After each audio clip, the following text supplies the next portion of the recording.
Cada año, millones de personas fallecen en el mundo por accidentes y por lesiones traumáticas. Solamente 3 minutos es el tiempo suficiente que tiene una persona para poder perder la vida por una lesión exsanguinante. De eso vamos a hablar el día de hoy en este podcast crítico 24/7, conversaciones que salvan vidas. Bienvenidos.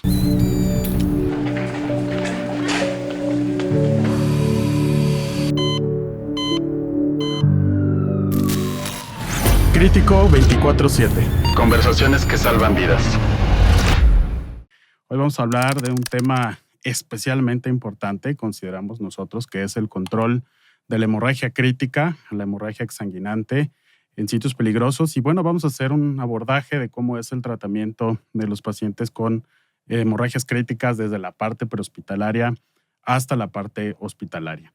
Y bueno, como siempre, pues doy la bienvenida a la doctora Silvia Uribe, quien está aquí con nosotros. Y gracias, Silvia, por acompañarnos de nuevo en este episodio. Gracias, doctor. Pues hoy un tema muy importante que no habíamos hablado de hemorragias y muy contenta por el invitado que ahorita nos va a hacer favor de presentar. Yo quiero, antes de presentar a nuestro invitado, que además déjenme decirles que es un buen amigo y experto en el tema, ponerles este caso para que muchos de ustedes vayan pensando un poco en la importancia del tema que vamos a platicar el día de hoy. Imagínense ustedes que están, no sé, en una carretera, ¿no? Van a su lugar de trabajo, a la escuela o a donde sea, y presencian un accidente. Hay un motociclista, una persona que sufre un accidente, no tiene lesiones en ninguna otra parte del cuerpo, pero tiene una amputación en una extremidad con una hemorragia crítica. Esto, pues, es un tipo de los accidentes que hoy nos encontramos en prácticamente todos los días, más ahora en nuestras grandes ciudades. Y pues es una persona que puede fallecer si alguien no llega de forma rápida y cohíbe la hemorragia. Así como este caso, pues en realidad hay muchos otros casos que se presentan diariamente allá afuera, en la calle, y que bueno, lamentablemente pues muchos de estos pacientes a veces no llegan al hospital.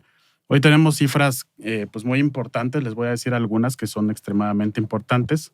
16% de las muertes de los pacientes que fallecen por lesiones traumáticas exsanguinantes lamentablemente pudieron haber sido prevenidas, y muchos de estos pacientes, casi el 28-30%, cuando llegan al hospital ya tienen un grado de coagulopatía. Entonces es un reto muy importante y hoy queremos hablar de eso, queremos hablar de la importancia que radica en el control de una hemorragia crítica pues prácticamente desde el sitio del accidente y favorecer su atención en el hospital. Y bueno, pues para esto presentamos hoy al doctor Edgar Díaz. Edgar, ¿cómo estás? Feliz y agradecido por la invitación.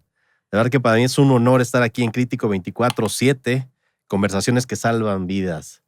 De verdad estoy emocionado por compartir tiempo y espacio con ustedes y que esperando en las redes también nos puedan compartir experiencia. No, al contrario, te agradecemos mucho que estés con nosotros. Déjenme les platico un poco de quién es el doctor Edgar Díaz Soto. El doctor Edgar Díaz es especialista en medicina de emergencias. Él tiene una alta especialidad también en medicina de reanimación, es maestro en administración y él es el director del Instituto de Reanimación. Edgar, bueno, pues aparte de conocerlo ya desde hace mucho tiempo, tiene una amplia experiencia en el entrenamiento tanto de personal prehospitalario como médicos especialistas en urgencias. Hay una gran cantidad de programas de entrenamiento en los que Edgar es experto, por supuesto. Últimamente lo hemos visto mucho, si lo han visto por ahí también en la televisión. Buen vocero de la medicina de urgencias. Buen vocero de la medicina, líder de opinión de muchos temas. Felicidades por eso. Y bueno, pues es coautor también de algunos libros como Muerte Súbita y por supuesto pues participa con nosotros en la Sociedad de Urgencias en el grupo de cuidados cardiovasculares. Así que pues tenemos un expertazo en el tema de hoy y creo que vamos a poder hablar muy bien de este tema, ¿no? Bienvenido. Muchísimas gracias. Pues bueno, vamos a darle. Vamos a darle. Pues lo platicábamos hace rato. Una de las cosas que hoy vemos desde el punto de vista del médico de urgencias o en la medicina crítica es que los pacientes llegan complicados, ¿no? Por ahí hay una frase muy común que decimos, el paciente ya viene tarde cuando llega al servicio de emergencias. Y cuando un paciente llega tarde, una de las principales causas de mortalidad, pues lamentablemente es la hemorragia. Muchas de las cosas que hemos visto de controles de hemorragias y que hoy manejamos no vienen del ámbito civil, esa es una realidad, ¿no? Vienen del ámbito pues militar prácticamente. Entonces, Edgar, no sé si nos puedes platicar un poco cuál ha sido tu experiencia en este aspecto, cómo ves la evolución de este tema de forma introductoria y qué tan importante crees tú que es hablar del control de la hemorragia desde todo el punto de vista de la medicina de urgencias, ¿no? Fíjate que hoy, afortunadamente, y con esto de la globalización, las comunicaciones, nos ha permitido aprender, como bien dices, lamentablemente incluso de las guerras, sobre qué hacer y qué no hacer ante un evento catastrófico como lo sería una amputación con una hemorragia sanguinante. Se han roto mitos, por ejemplo, que el uso del torniquete no estaba indicado. Hoy sabemos que está perfectamente indicado de acuerdo a las circunstancias que se encuentran. Por supuesto, o mejor dicho, tomando en cuenta los principios básicos de atención. Vamos a tocar desde el prehospital, es decir, la seguridad en la escena. ¿Sí? Entonces, que nosotros estemos completamente convencidos de que cuando tenemos una escena en donde hay una o varias víctimas, donde se presenta un sangrado sanguinante, primero la seguridad y comenzamos la atención con la X, ¿sí? Este X, A, B, C, D y E, en donde abordamos el sangrado, que puede ser, por supuesto, en algunas circunstancias con compresión directa, y también hoy vamos a tocar algunos temas en ese sentido. Pero vuelvo al punto, ya experiencias tan terribles como lo que fue la maratón de Boston nos deja ver que en ámbito civil el uso de torniquetes, el uso de hemostáticos ya tendría que estar dentro de los escenarios, y voy a ponerme desde soporte vital básico, ¿sí? Hoy en soporte vital básico ya se enseña, por ejemplo, el uso del desfibrilador externo automático. Ya se usa la naloxona. También tendríamos que saber cómo abordar este tipo de lesiones, porque eso es lo que pone en riesgo la vida de manera inmediata. En cuestión de minutos, una persona que tiene un sangrado arterial simplemente ya no llega al hospital, ¿sí? Los que estamos en ámbito, por ejemplo, en mi caso, que estamos más en ámbito hospitalario, y en donde una persona recibe atención correcta, el pronóstico es completamente diferente. Y ahora, en escena, ¿quiénes están? La familia, los amigos, espontáneos, no necesariamente expertos en ámbito prehospitalario. Entonces, de ahí la importancia que este tipo de información llegue hasta ese lugar donde podemos hacer la diferencia. ¿Qué hacer si nosotros, como personal que no es experto en el ámbito prehospitalario, qué hacer y qué no hacer para mejorar el pronóstico de una persona? Pues desgraciadamente, pero afortunadamente, justo por estos conflictos de guerra, de violencia, tiroteos que son muy comunes en Estados Unidos, más en guerra, ¿no? Se han venido haciendo protocolos, que ahorita ya nos van a mencionar qué tipo de protocolos se han generado a través de toda esa experiencia por esos conflictos que se han generado, ¿no? En cuanto al control de la hemorragia, que afortunadamente, y espero que en algún momento todos los sistemas prehospitalarios estén totalmente equipados para ese control, ¿no? Como usted ya mencionaba algunas cosas que vamos a ir desarrollando. Vemos ahora, ¿no? ¿Te acuerdas esto que hemos visto en Estados Unidos o en otros países, como antes el desfibrilador automático externo, y ahora vemos los famosos kits de control de hemorragia, ¿no? Vamos a hablar más adelante de esa famosa cultura del Stop the Bleed de Estados Unidos, pero creo que tienes mucha razón en eso. Primero, hoy es un tema que sale de la sala de urgencias, ya no está en las puertas de la sala de urgencias, ya sale a la comunidad. Y luego mencionaste un punto que a mí se me había olvidado, que es súper importante, que lo dicen en los cambios, ¿no? Del nuevo ATLS. X es antes del ABCDE. Y esto es precisamente por todo lo que hemos comentado, porque ahora sabemos por la experiencia y la evidencia que aunque tú seas un experto reanimador y atiendas a una persona víctima de trauma, si el primer punto que le causó la parada cardíaca o la complicación que es la hemorragia no se trata, le va a ir mal al paciente, ¿no? Entonces, poco tiempo y mucha evolución, aunque el control de la hemorragia es un tema viejísimo en medicina de urgencias, ¿no? Que afortunadamente la mortalidad ha ido cambiando. Es como me decían, es que si viene con sangrado se va a morir. Ya el que se muera por sangrado es porque realmente no se hizo algo o muy a tiempo, y ya estamos muy bien educados en saber cómo vamos a controlar las hemorragias desde prehospital. Y la ventaja que tenemos nosotros es que ya no nos llegaban, ya no era el de prehospital solamente de ir a transportar al paciente o llevarlo, ¿no? Un Uber más. O sea, afortunadamente ya tienen muchos controles que se pueden hacer durante su traslado, que a nosotros ya nos hace tener como una ventaja de que el paciente llegue un poco más estable y tener más cosas por actuar. Pero ya que el paciente se muera actualmente por choque hipovolémico hemorrágico por un trauma, ya no está tan común como antes. Aquí hay dos aspectos que debemos considerar. Uno, y lamentablemente nuestro país es el ejemplo lamentable, vaya la redundancia, de mortalidad por violencia fuera de países que están en guerra. O sea, nuestro país... Conflictos armados, ¿no? Exacto. Sí. Nuestro país es el país que no está en guerra y que tiene mayor muerte por violencia. Entonces, uno de estos escenarios es el sangrado, efectivamente. Y aquí ese es un aspecto. Y el otro aspecto, hoy ya empiezan a llegar estos pacientes al hospital. Antes nos decían, es que los pacientes que se iban a mover en la primera hora No llegaron. no llegaron, ¿sí? Estas lesiones exsanguinantes. Con los cambios que han existido en los protocolos, esto se está modificando.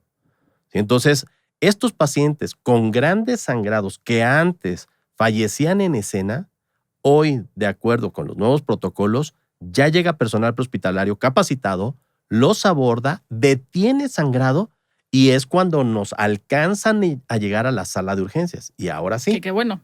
Qué bueno, pero también es un reto, porque entonces ahora nosotros tenemos que desaprender y reaprender sobre esto. La primera vez que a mí me llegó un paciente con un torniquete, estamos hablando de hace 30 años, o sea, de pronto, no, porque está contraindicado, se le va, ¿qué no sabes? Que se le va a cortar la extremidad porque tú lo dejaste el torniquete. Hoy, y de verdad, dicen que las verdades de hoy son las mentiras de mañana.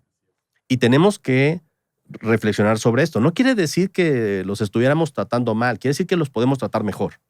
¿Sí? Entonces, pretendo que nos quedemos con esa idea para que en ámbito, primero, prehospitalario, nuestra seguridad, la atención inmediata del sangrado exsanguinante, compresión directa y, ojo, porque hay artículos que dicen que ya ni siquiera tienes que hacer compresión directa, sino que te vayas directo al uso del torniquete, dependiendo del lugar, porque no es lo mismo tener una extremidad amputada, por ejemplo, a nivel de pierna, muslo, tercio medio, o que se ampute completamente en la unión, ¿sí? Entonces, ahí tenemos distintos dispositivos. Es a lo que iba. ¿Cuándo sí, cuándo no?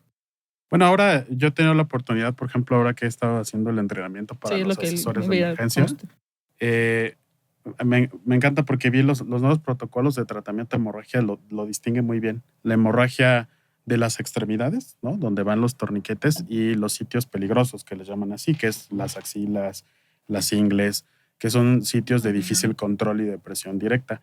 Y creo que tocaste muy bien el tema. O sea, en el ámbito no necesitamos el maratón de Boston como pasó en Estados Unidos, que fue un buen ejemplo de un control de hemorragias por parte de la comunidad. En México tenemos muchos incidentes así. Accidentes automovilísticos, lesiones por proyectil de arma de fuego. O sea, es lo que vemos todos los días. Lo que decías, ¿no?, de la moto. O sea, los accidentes de moto, así es. Que es un grave problema hoy de salud pública que no hemos podido mejorar. Y bueno, mencionaste lo del torniquete, ¿no? El torniquete creo que es una de las cosas más viejas que hemos platicado desde prácticamente la evolución de la especialidad. Y además es algo que increíblemente vuelve a retomar una gran importancia después de muchísimos años, ¿no? Y ha habido muchos programas, bueno, los conoces porque eres instructor de varios cursos de PHTLS y de cursos de prehospital, donde todas estas partes, lo que se hacía, por ejemplo, con el tactical, ¿cómo le llamaban? El control táctico de la hemorragia en guerra, la pasan al ámbito civil. Al ámbito civil, claro. ¿No? Y ahí nada más la única diferencia pues es que hay que seguir las normas de la aplicación del torniquete y no cometer los errores comunes, ¿no? ¿Cómo ves este tema del torniquete? Porque el uso del torniquete, como todo, es algo muy sencillo, pero debemos estar capacitados en su uso.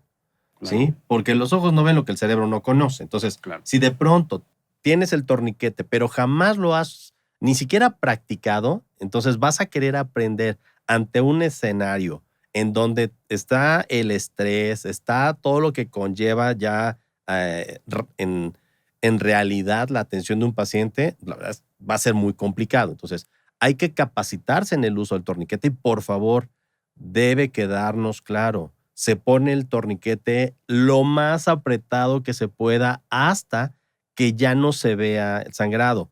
Hay protocolos en donde dice, si con un torniquete no es suficiente, incluso puedes colocar un segundo de 3 a 5 centímetros por arriba, un segundo torniquete, siempre y cuando tengas el espacio. También el asociarlo a lo que ya es hoy aceptada la hipotensión permisiva. Es decir, un torniquete funciona mucho mejor en pacientes que están con cierta hipotensión. Perfecto.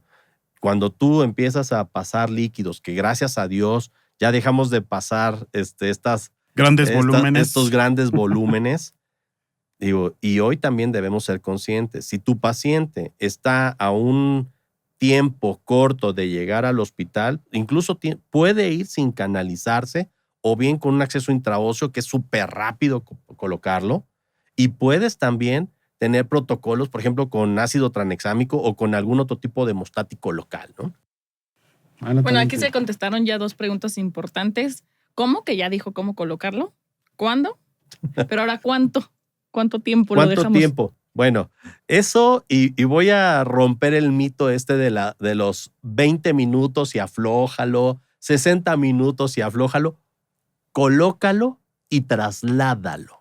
Lo que sí es importante es lo que dijo ahorita. ¿Cuánto tiempo lleva el paciente ya con el torniquete? Por favor, es muy importante. Nada más que anótalo. El tiempo, ¿sí? Uh-huh. O sea... Y repórtalo. Por favor, esto, híjola, que nos quede claro. Primero la vida, después la función. Si tú aflojas ese torniquete por temor a generar isquemia, empeorar el pronóstico del muñón, no. O sea, llévalo al hospital. ¿Por qué? Porque si tú de pronto te das con la idea de que hay que, como en su momento se enseñaba, que cada 20 minutos hay que aflojarlo, no. Lo aprietas, cohibes hemorragia y lo que hagas para llegar al hospital. Oye, que va a tardar más de 1 hora. Llévalo al hospital y entonces ya lo que se tenga que corregir en el hospital se corrige. Y bueno, el error no nada más estaba en la parte de la comunidad, también en el hospital, porque ustedes seguramente, no dejan mentir, han presenciado que llega el paciente con el torniquete puesto y lo que hace el médico de urgencias es lo quita, ¿no? Y ahí viene el sangrado. Hay que confirmar si realmente el sangrado es arterial o no, ¿no?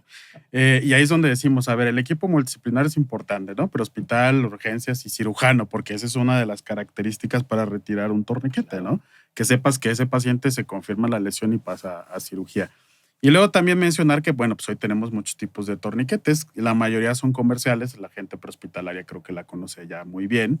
Pero la realidad es que esos torniquetes, aunque los vendan ya en internet, la comunidad no tiene torniquetes de uso comercial. Sí, no es de que lo traigas en tu coche. No todavía, ¿eh? No todavía, pero bueno, ya es un tema y me voy a explicar. Ya hoy debemos ir cambiándole el chip. ¿Por qué? Porque así como, vuelvo al punto, el desfibrilador externo automático, la naloxona.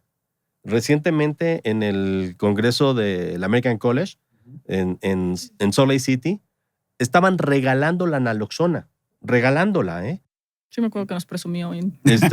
Ok, bueno, entonces, hoy el torniquete ya debe estar dentro de nuestro botiquín, por ejemplo, en el carro, en nuestra casa. O en los lugares de trabajo. O en los lugares de trabajo. Ya debemos tener el torniquete, ¿sí? Y ya lo debemos enseñar en los protocolos de soporte vital básico. Que no nada más, o sea, sí lo dice como para la población, ¿no? Claro. Que se tiene que entrenar, no nada más de que traigo un torniquete y ya ver en cuándo lo uso. Tienen que saber utilizarlo. Pero la realidad es que no todas las ambulancias lo tienen. Yo creo que si hacemos una encuesta a 100 ambulancias, no sé, yo creo que el mínimo la mitad no lo va a tener. Valdría la pena revisarlo, ¿sí? Que nos lo dejen ahí a ver si tienen. Por favor, es más, si tú estás viendo este podcast y te dedicas al hospital, coméntanos. ¿Tienes el equipo para Stop the Bleeding adecuado o consideras que te hace falta algo? Yo creo que algo que se ha evolucionado mucho y avanzado ha sido el entrenamiento, ¿no? La verdad es que nos consta sí, que muchos de los programas de entrenamiento prehospitalario que hoy hablan acerca del manejo del trauma, uno de los temas más específicos y muy importantes es el control de la hemorragia y los torniquetes. Y para el personal prehospitalario que nos está viendo, pues recordar lo que bien dice Edgar, ¿no? La aplicación de torniquetes es en extremidades, porque ahorita vamos a hablar de las famosas hemorragias en sitios peligrosos, en sitio de la unión. 2 es que estén bien colocados, ¿no? Es decir, que veamos que para la hemorragia, que lo apretemos como debe de ser, que lo marquemos e inclusive marcan que se diga al servicio prehospitalario desde el momento en el que se está poniendo el torniquete. Y pues como dices tú, si con uno no es necesario, pues ¿No es suficiente? no es suficiente, pues con dos, ¿no? Y hacerlo. Y esto es muy importante para el personal prehospitalario porque si lo van a tener y están entrenados, pues hay que cumplir con estas normas que a final de cuentas son importantes para evitar complicaciones, ¿no? Pero ¿qué pasa si la hemorragia no es en una extremidad? Ok, bueno, recordar que tenemos 3 sitios que pueden sangrar sin que nosotros nos demos cuenta o incluso que pudieran ser sitios ocultos, lo que se llama tórax, abdomen, pelvis. La inmovilización es uno de los mejores métodos, por ejemplo, hablando de pelvis. Y podemos colocar un inmovilizador de pelvis, una hamaca, Una faja. una faja pélvica, que incluso esta también puede ser improvisada, idealmente que sea ya algo hecho para tal propósito, o, por ejemplo, lo que son los torniquetes de la unión, que siguen sin ser tan comunes o tan accesibles, pero que nos permiten efectivamente generar, por ejemplo, a nivel de región inguinofemoral, un adecuado eh, cohibición del sangrado, también a nivel de hombro pudiera ser, pero cuidado, por ejemplo, con el cuello. Y yo. Sí, sí, sí. En O el sea, cuello no se ponen torniquetes. por favor, no se ponen torniquetes. No quise interrumpirlo, solo le estoy señalando. Sí, sí. Fíjate que hace algunos meses nos llegó un joven, un casi niño de 30 años, Chaval. o sea, un chamaco, que en una fiesta por su casa se empezó a pelear y, ¿por qué no? Alguien le da con un cuchillo a nivel de cuello, ¿no? Entonces, por favor, ese tipo de heridas, toda herida penetrante o sospecha de herida penetrante en cuello es quirúrgica hasta no demostrar lo contrario.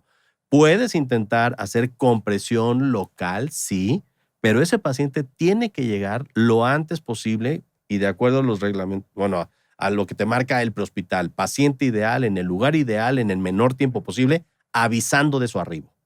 ¿Sí? O sea, porque, ok, puedes llegar al hospital y de pronto cuando llegas no te están esperando, No hay cirujano. no hay cirujano, no hay cirujano vascular, no hay cirujano de cuello, en fin. Entonces, tomar en cuenta esto, paciente ideal en el lugar ideal, en el menor tiempo posible, avisando de su arribo. Las lesiones de la unión o las hemorragias de la unión creo que son uno de los temas también más peligrosos, ¿no? Dentro del ámbito del trauma. Para los urgenciólogos que nos están escuchando, yo creo que a quién no le han llegado pacientes así. Pacientes que tienen lesiones vasculares en sitios de la unión, como dices tú, cuello, axila, ingle. Pero también, por ejemplo, las lesiones penetrantes, que es un tema muy común, Sí. lamentablemente en nuestro país, las lesiones penetrantes por arma de fuego, en abdomen, en tórax, pues también exigen una atención inmediata. Ahí viene otras cosas que entran a la escena en este control, que ya no son los torniquetes, que son, aparte de la presión directa que tú ya mencionaste, son los famosos agentes hemostáticos, Así ¿no? es. La verdad es que igual los hemos visto cada vez más. De hecho, en estos kits que venden ahora, de hecho comercial, los venden. Por ahí seguramente ustedes han visto muchos, porque la verdad es que hay muchos tipos de agentes hemostáticos. Generalmente se distinguen 3 tipos: los que concentran los factores de coagulación, y los que absorben el agua, ¿no? Los que se pegan a la herida y evitan el sangrado, o aquellos que tienen un efecto expansivo, como las famosas esponjas expansivas, que son con las que hacemos el empaquetamiento. Esto también es una Que son habilidad. más en quirófano, ¿no? Pues es que ya es una habilidad del prehospital también, ¿no? La Sí. realidad es que yo nunca he visto, no me ha tocado ninguno. O sea, sé sí. que los usan en quirófano. Este tipo de recursos, efectivamente cada vez están demostrando más su eficacia, pero que tampoco nos quedemos con la idea de que solo con eso se puede hacer, porque se puede hacer empaquetamiento perfecto con gasas y presión, se puede hacer perfecto con apósitos y presión, y esto comenzó incluso con los tampones, ¿sí? O sea, se colocaban, absorbían y presión, ¿sí? Entonces, este tipo de recursos, ojalá todos los tuviéramos, que estuviéramos a la vanguardia, pero que nos quede claro que la atención ideal la da el personal capacitado con los recursos disponibles. Claro. ¿Sí? Y debes llevar en tu unidad, en tu botiquín, en tu equipo de primer respondiente, en tu maleta de ataque, como le quieras llamar, gasas, vendas, apósitos, y ojalá tuvieras, por ejemplo, las vendas israelí, algún otro tipo de de recursos que ya están disponibles comercialmente, pero si no, gasas, vendas Para un buen control de la para tratar de mejorar el control. Para los que no conozcan un torniquete de la Unión, vean un episodio de The Pitt. Esta serie famosa, hay un episodio donde hay una paciente con un sangrado inguinal, ¿no lo has visto? Sí, pues sí, ya vi todo, pero no me acordé. Bueno, pues hay un episodio ahí que no me acuerdo. Pues el del incidente con saldo masivo de víctimas. Hay una paciente que está con una lesión en la ingle y es como una faja pélvica que tiene un pistón, ¿no? Que presiona neumáticamente. Pues es el mismo principio de un torniquete, pero a final de cuentas en el prehospital. Y bueno, también hay muchos materiales para el control, las fajas pélvicas, no vamos a decir marcas porque hay de muchas, pero también son accesibles, ¿no? Y las podemos utilizar ya desde la atención prehospitalaria. Así es. Bueno, que eso ya son instrumentos como avanzados y que muchos van a decir, pero en mi hospital no hay. Pero evidentemente tenemos herramientas como un buen puño para poder hacer compresión. Y hay veces que se nos olvida o ya estamos distraídos en otra cosa y yo he visto que empiezas a aflojar y otra vez ves el alberca, ¿no? Alrededor de la extremidad de lo que estás comprimiendo. Un que baumanómetro. Otra. O sea, el baumanómetro, el mango del baumanómetro lo colocas, lo insuflas y funciona perfecto como torniquete y tú sabes que va a estar por arriba de 120 milímetros de mercurio. Con eso cohibes una hemorragia en un paciente chocado. Lo que nos ayuda a comprimir, pero que no estemos descomprimiendo, ¿no? Exacto. A ver si ya dejó de sangrar. Pues no se trata de eso. Es uno de los principios del control de la hemorragia, ¿no? Muy bien. Bueno, hay otros agentes importantes que se utilizan hoy. Es otra evolución muy importante que hemos visto en la medicina de urgencias. Seguramente quienes nos ven y nos escuchan no solo lo han escuchado, lo han utilizado porque ya es una realidad. Tiene poco tiempo en México, que es el ácido tranexámico, pero ha sido un boom muy importante. Yo, la verdad, en mi experiencia personal, he tenido muy buena experiencia con el ácido tranexámico. Para aquellos que nos están escuchando, recordar que lo que hace el ácido tranexámico es un análogo de la lisina y lo que hace es que evita la fibrinolisis precisamente para que pues se forme el coágulo y se cohíba el sangrado. El ácido tranexámico tiene muchos antecedentes ya por ahí científicos. El estudio CRASH-2 es uno de los más importantes. De hecho, hospitales mexicanos participaron en el CRASH-2 en este estudio. Viene otro por ahí muy importante. Y hoy lo estamos ocupando desde el prehospital, que es lo mejor. Sí. Mucha de la evidencia del tranexámico es intravenoso. Sabemos que lo que dice la literatura es que debe administrarse dentro de las primeras 3 horas. Por ahí en Tlaxcala están haciendo un protocolo. Saludos a nuestros amigos de Tlaxcala de prehospital. Y me parece que en Puebla también sobre el tranexámico intramuscular. Y creo que es otra herramienta más importante. Y ahora fíjate qué tan importante que como fármaco sale la atención prehospitalaria, ¿no? ¿Cómo ves esto del tranexámico?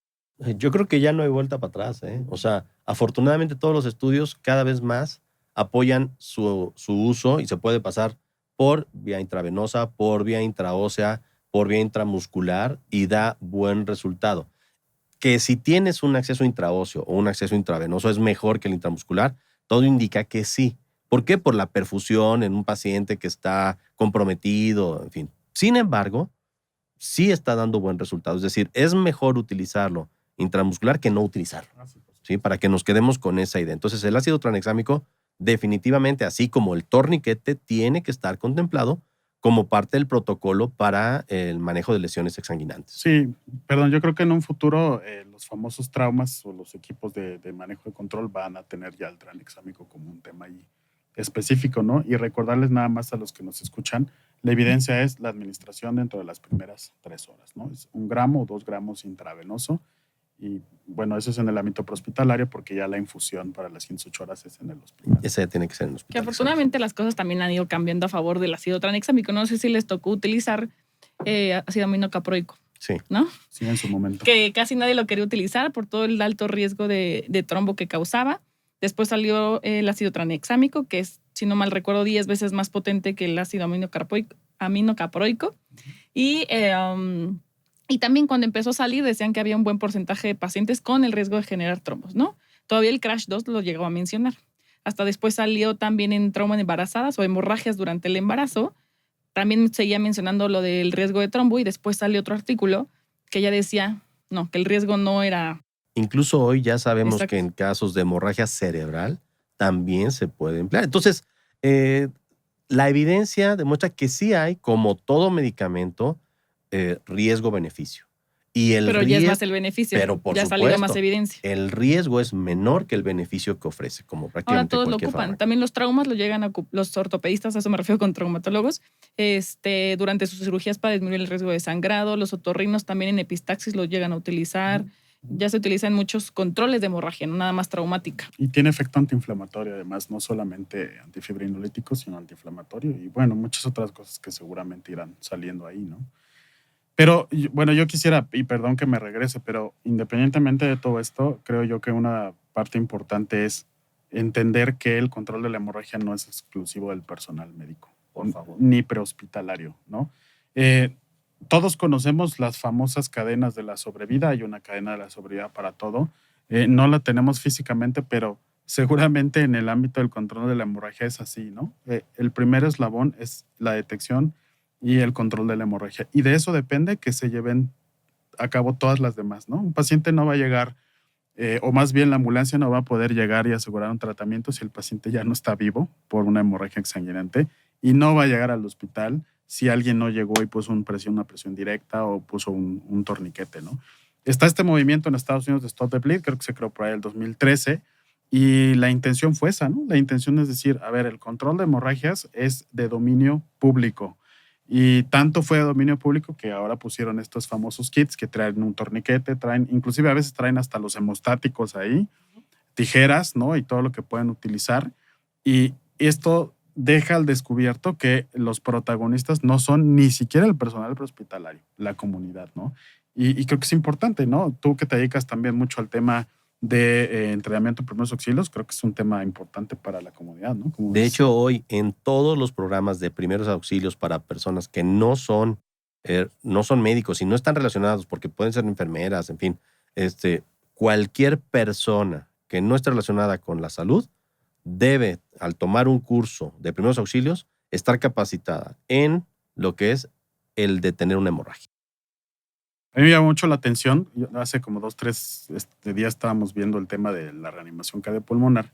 Estábamos usando unos protocolos que usamos con los asesores de emergencias que contestan las llamadas telefónicas, y decía en las variantes ahí de los axiomas de la reanimación cardiopulmonar, decía variante, en caso de una parada cardiorrespiratoria, en un paciente con trauma y hemorragia, la primera acción es el control de la hemorragia, ¿no? Y cualquiera lo pensaría y diría, a ver, ¿cómo estás diciendo que primero haga una acción de control y luego de reanimación en un caso de paro? Bueno, es que es justo el caso en el que puedes hacer algo rápido y oportuno, como es el control de la hemorragia. Que te frena la evolución. Y luego dar el RCP, porque va a haber una diferencia significativa en el paciente. Pues volvemos a lo que habían dicho de la X. Exacto. Al final de cuentas es así, ¿no? Y bueno, no sé, Edgar, si nos quieres hablar un poquito, y yo creo que con esto vamos a ir cerrando un poco, porque la verdad es que es un tema bastante interesante, de esto que decíamos, de la importancia de la integración del equipo, ¿no? El control de hemorragia viene desde la comunidad, pasando por el prehospital hasta la parte hospitalaria. A tu punto de vista, ¿cuál es la opinión de la integración de los equipos multidisciplinarios en estos casos y con estos? Debe quedarnos claro algo, o sea, el equipo de salud comienza con el paciente y su familia.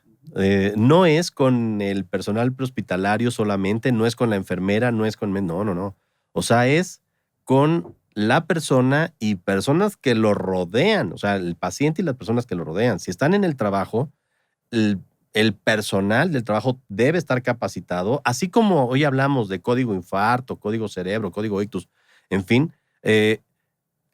Si nosotros estamos capacitados como comunidad, si empezamos a mejorar esta cultura en cuanto a qué hacer ante una situación de urgencias, y sabemos que lamentablemente las hemorragias se presentan como una causa de moro y mortalidad alta en países como el nuestro, pues entonces tenemos que estar capacitados, primero como comunidad, y por supuesto de manera imperdonable, el personal profesional de la salud, ¿sí? Es decir, tanto el técnico de atención médica prehospitalaria como enfermería, como nosotros médicos, y no solo el especialista en medicina de urgencias, porque debemos recordar que la atención en las salas de urgencias, en los hospitales, la da muchas veces personal que no está relacionado como tal o no es especialista en urgencias. No, pero todos tenemos que hacerlo.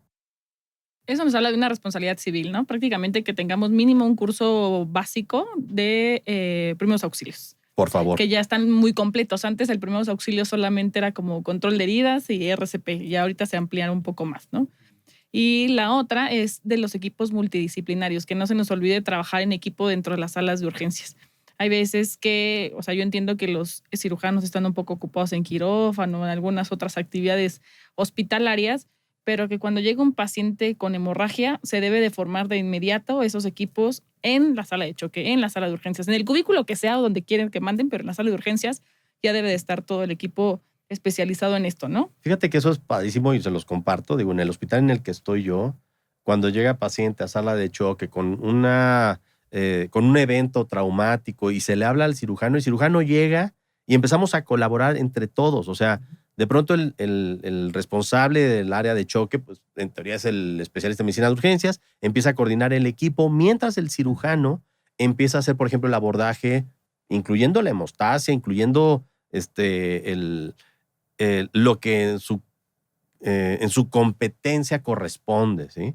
Y eso, o sea, ya también enfermería ya sabe que hay que canalizar 2 vías por lo menos, ya el personal de pregrado ya sabe qué muestras hay que tomar, cómo hay que hacerlo, y como bien dicen, un equipo multidisciplinario de verdad que no suma su talento, lo potencializa. Bueno, que hay hospitales que están más acostumbrados a este tipo de arribos. Uno es su hospital. Sí. Uno de los hospitales donde el doctor trabaja, yo roteo hospitales de trauma, ¿no? Que están de que diario les llega un paciente con trauma, que ya todos están en alerta con banderas rojas de que probablemente les vaya a llegar un paciente y saben qué hacer todos, desde enfermería, el residente, el interno, todos saben qué hacer, ¿no? Banco de sangre, laboratorio y demás. Lo que pasa es que la hemorragia crítica es una de las indicaciones para la activación del equipo multidisciplinario, ¿no? Porque ahí también tenemos como confusiones. Luego dicen, oye, pero ¿por qué activas a todo mundo si el paciente trae nada más una lesión en una pierna o en un brazo? Pues sí, pero es una amputación y es una lesión vascular, ¿no?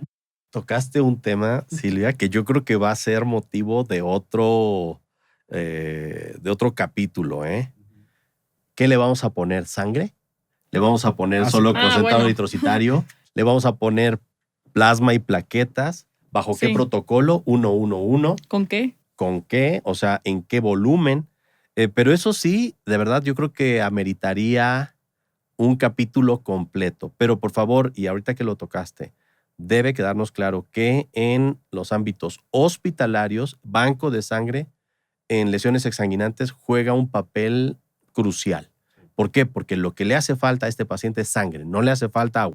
De hecho, iba a abrir un paréntesis y solamente como paréntesis de que lo abro y lo cierro rápido porque sería parte de 2, 3 capítulos más. O sea, estamos hablando ahorita de control de hemorragia, que quede claro, porque probablemente nos vayan a decir, no hablaron de más cosas, pero solamente estamos hablando del control de la hemorragia in situ, por decirlo así, ¿no? La primera parte. Pero que no se nos olvide que probablemente el paciente traiga trastorno ventilatorio, que hay que manejar vía aérea. Las soluciones que vamos a manejar, los concentrados o plaquetas o lo que se vaya, la tecnología que ya tenemos actualmente con el tromboelastógrafo, que podemos hacer más cosas por el paciente, individualizarlo para evitar complicaciones. Recuperación de eritrocitos, sí, claro. Sí, control de daños, cirugía de control de daños, lo que sea, que obviamente son muchos más temas y lo cierro, porque si no, podríamos terminar. Pero nada de eso que mencionas tú, a final de cuentas, sería tan importante si no controlamos el sangrado. Exacto, pero totalmente de acuerdo. Yo, por ejemplo, o sea, porque he escuchado ahí comentarios de, pero ¿por qué los médicos de urgencias tenemos que aprender cómo poner un torniquete, ¿no? ¿Cómo que por qué? Somos expertos. ¿Quién dijo eso? No, sí, o sea, dicen los comentarios, ¿no? Somos expertos en el control de las hemorragias y entonces el paciente llega con un torniquete de la unión o con un torniquete de una extremidad y ves cómo lo quitan, ¿no? Y el pero no operamos, o sea, como para que tú te metas ahí a frenar el sangrado. O no. Este tipo de cosas, como bien dices, en cierto hospital nos tocó ver cómo se cortaba un pantalón neumático antichoque. Claro, en ese entonces cuando se usaba el pantalón neumático. Sí, me va a desmayar otra vez, ¿eh? Sí, lo cortaban. O, por ejemplo, pues sí, los torniquetes. O sea, yo he visto así, digo, no voy a decir, pero en su momento llegaban los pacientes con una lesión importante y quitaban el tornillo. A ver, sí, es una lesión vascular, ¿no? Sí, háblale al cirujano. Es parte del entrenamiento que tienen que tener los médicos residentes, los médicos internos, este programa de enseñarles cómo poner un torniquete, cómo hacer un control de la hemorragia, lo tienen que saber porque no van a tener el paciente grave siempre en el hospital, ya les va a tocar afuera y ahí sí vamos a tener problemas en ese aspecto. Totalmente de acuerdo. Pues yo creo que vamos a ir cerrando un poco y como bien dice Silvia, esta es la primera parte de todo el tema. Evidentemente vamos a hablar en algunos otros episodios de toda la parte del manejo del sangrado, ahora de lo que llamamos el patient blood management y todo eso. Pero no podemos hablar de eso si no hablábamos estrictamente de los principios del control de la hemorragia. Creo que es algo muy importante. Y gracias, Edgar, por pues hablar de esto con nosotros, porque una de las cosas que platicábamos Silvia y yo cuando preparamos los episodios es la información no solamente está dirigida a los profesionales de la salud, está dirigida a la comunidad. Una gran parte de la mortalidad o de lo que puede incidir en la mortalidad de un paciente no le toca al hospital, le toca a la comunidad y ahí viene la diferencia entre la vida y la muerte en muchas partes, ¿no? En la hemorragia grave, el factor tiempo sigue siendo el enemigo principal como muchos otros padecimientos. Y si nos puedes ayudar para ir cerrando, mensajes finales. Y yo lo dividiría siempre en dos, como lo hacemos. Mensajes finales para los profesionales de la salud y para la comunidad. Y yo te lo pondré así con una frase importante, ¿no? O dos para que lo puedas desarrollar. La hemorragia sigue siendo la principal causa prevenible de muerte en trauma. Y con esto ayúdenos a dar un mensaje a la comunidad y a los profesionales de la salud.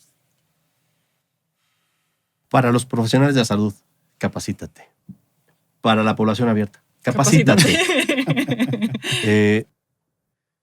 Mientras más personas sepamos qué hacer, la probabilidad de que a las víctimas les vaya mejor se va a elevar, ¿sí? Entonces, debemos ser muy claros en esto.